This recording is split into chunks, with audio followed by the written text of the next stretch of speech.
envoyé à la commissariat, il m'a demandé de l'assurance de la voiture. Moi, je pensais qu'il avait l'assurance.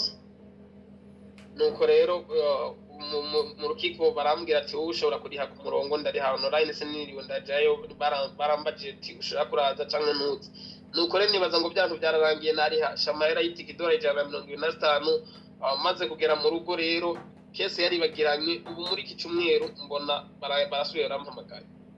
Et puis la police m'a dit, le policier m'a dit que je pouvais payer en ligne et je l'ai fait, j'ai payé 125 € en ligne. Moi, je pensais que c'était fini et puis j'ai vu encore un courrier chez moi.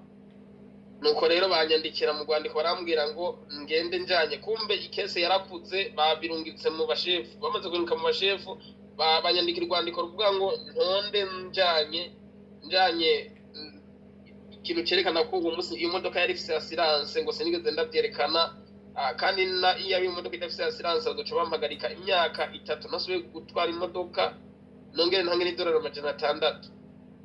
Et puis dans le courrier, c'était écrit que je devais y retourner pour montrer que j'avais l'assurance de la voiture parce que je ne l'avais pas montré. Il m'avait dit aussi si j'avais pas d'assurance, j'allais rester 6 mois sans conduire.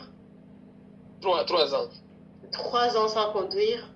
Nuko rero bambwira ko license yandi ibyangombwa byanje byose bazobihagarika urumuri ku kwambera no mu kwambera harageze kandi iyo baguhagarika ibyangombwa nta kintu na kimwe usubira gukora akazi nusubirayo ubaye umuhumurizi bagusize mu ibara nta namwe usubira kukwakira. Et puis il m'avait dit que le mois de janvier, vraiment, ils allaient retirer tous mes papiers. En plus, quand tu retires tous ces papiers, tu ne peux plus travailler, tu deviens comme un sans-abri, tu vas vivre dans la rue, tu ne peux plus travailler. Ubwo rero ariko ndiyumvira ndi muri Amerika nta muntu n'umwe ndiyo jenyine nta muryango n'umwe uriyo kuma igihano nk'icyo imyaka 3 murabizi nk'ubu nosuye gutwara muri 2023-2029 urumva iyo hari ni kure cyane. Et puis je réfléchissais, j'ai personne aux États-Unis, j'ai aucune famille, et je me dis vraiment si on fait ça, rester 3 ans à la maison sans travailler, sans conduire, c'était trop.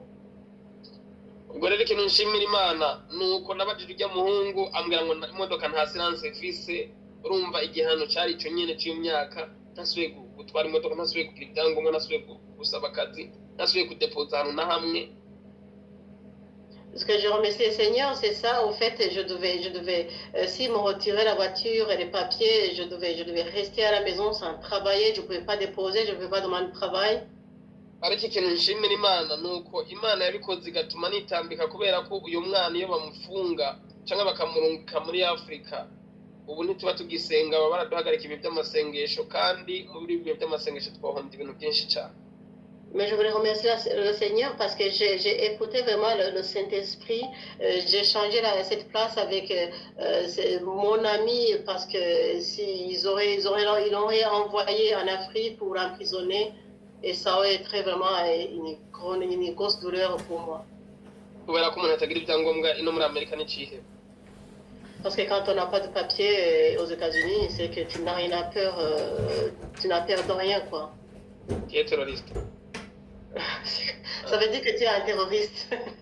Nuko rero ikintu nshimira Imana nuko naragiye ngiye mu rukiko numva atabwoba mfise ngeze mu rukiko bambwira ngo zana assurance yawe utayizanye ibihano nibi ariko ikintu nshimira Imana imodoka yanje yari muri garage assurance ne nahagaritse kuyishura ubwo rero assurance yanje yari yashize ino muri Amerika bakongera iminsi 11 kugira assurance imaze guhera ugifise assurance iyo assurance yaheze itariki 5 nanje bamfata itariki 4 ngeze mu rukiko ndiko nanyarutse kubera umwanya ngeze mu rukiko ndabereka basanga assurance yaheze bukeye bamfasha yaheze itariki 5 bamfasha itariki 4 bansabye assurance y'imodoka yanje ubunyene bansaba assurance y'iyo modoka y'imodoka yanje iyo yari muri garage ntibansabye ijya modoka y'ujya mu nuko rero nshima Imana ndabereka ibyangombwa by'imodoka by'uno munsi ndabereka n'ibyangombwa by'iyo yindi basanga byataye garanti buke ubwo rero ikintu nshima Imana nicyo gitangaza yakoze numva iyo bamfata itariki 5 cyangwa 6 byari kuba biranga.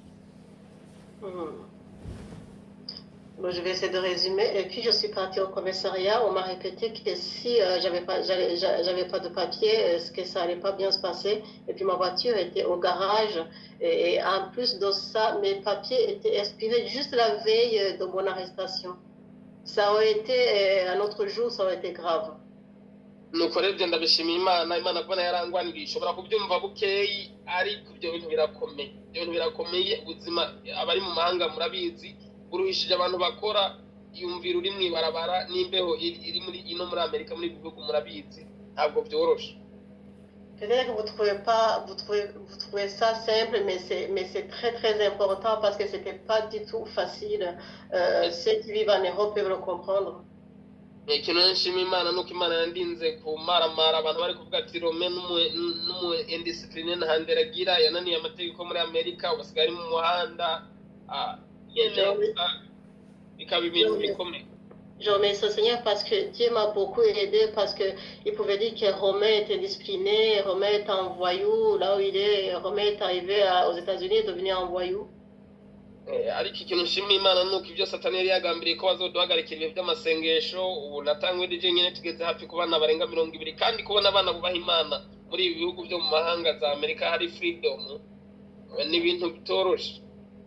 Mais je remercie le Seigneur parce qu'ils nous ont pas arrêtés pendant cette période de prière, parce que ça me faisait mal qu'ils nous arrêtent pendant cette période. Notre prière a continué. nuko rero amashimwe yanje nayo mvuze muri make. C'est ça que je voulais remercier le Seigneur. Imana ibyumva ibyagiye mu gihugu cyo mu ijuru kubona yarandinze kuba mayibobo yo mwibarabara muri Amerika kugira ngo indindi agasuzuro k'abadayimoni indindi gitutsi indindi kimwaro Imana ibyumva ibyagiye mu ijuru ko ndayishimiye. Quelqu'un a un témoignage, je le remercie beaucoup parce qu'il m'a évité vraiment d'être sans abri, il m'a évité de dormir dans la rue. cyo gituma natangwe mvuga ngo gukiranuka ni intwaro nziza nagize ishaka ry'umurimo w'Imana numvira umwuka wera ubwo rero ntabwo byari byoroshe nicyo gituma ko ndavuga ngo gukiranukira Imana kuzokugwanira gukiranukira Imana hari ahantu kuzogusimbuza hakomeye. C'est pour ça que j'ai commencé en disant qu'être fidèle à Dieu, c'est une très bonne chose parce que quand tu y seras fidèle, c'est lui qui te sauvera partout dans les problèmes que tu vas rencontrer. nayo mashimwe yanje reka twinjire mu ijambo ry'Imana. C'est ça que je voulais remercier le Seigneur. Maintenant, on va entrer dans la parole de Dieu. nuko rero Yesu ariko aganira ikiganiro n'intumwa n'abandi bantu bari baje kumwumviriza ariko arabaganiriza ku bintu bijyanye n'amasengesho. Et puis Jésus discutait avec ceux qui étaient venus l'écouter sur la prière. nubwo turi mu masengesho turagomba kumenya ni ibihe bintu bituma umuntu yishuka byihuse n'ibihe bintu bishobora gutuma umuntu nubwo yora ariyiriza gute yikebagura atutayumvishwe n'Imana. Dans cette prière, on doit comprendre qu'est-ce qui peut faire que, même quand je prie, même quand je jeûne, qu'est-ce qui peut bloquer des réponses de Dieu sur ma vie. icyo tuzi turashidikanya n'umwana akijijwe ejo icyaha nicyo kintu kiza ku isonga gishobora gutuma umuntu isengesho ryiwe ritumvikana mu maso y'Imana. Tout ce que nous savons, même ceux qui ont reçu le salut hier, c'est que la prière, c'est la seule chose qui peut bloquer ta prière envers Dieu. nuko rero kubera ko icyaha ari muri rusange Yesu yatanze akarorero kuri mufarisayo n'uyu mutoza kore. Et Dieu a donné cet exemple sur ce pharisien et ce collecteur. nuko atanga ikigereranyo arababwira ngo kuko Imana dusenga isuzuma imitima ikayimenya izi biri mu mitima y'abantu. Il a donné cet exemple en leur disant que ce Dieu que nous prions, c'est lui qui voit au plus profond de notre cœur, de notre âme. Yesu umugani yari karaca yari kavuga abantu bari bahari kijya gihe ciwe yari kavuga abafarisayo yari kavuga abanyayisirayeli yari kavuga abantu bari nyene kuri iyi si muri iyi minsi. Jésus donnait cet exemple sur les pharisiens, les collecteurs, les Israéliens. Il donnait vraiment l'exemple des personnes qui étaient vivantes sur cette terre, dans ce monde. agitangura rino jambo yavuze ijambo rikomeye ngo uyu mugani yawuciriye abiyiringiye ubwabo ko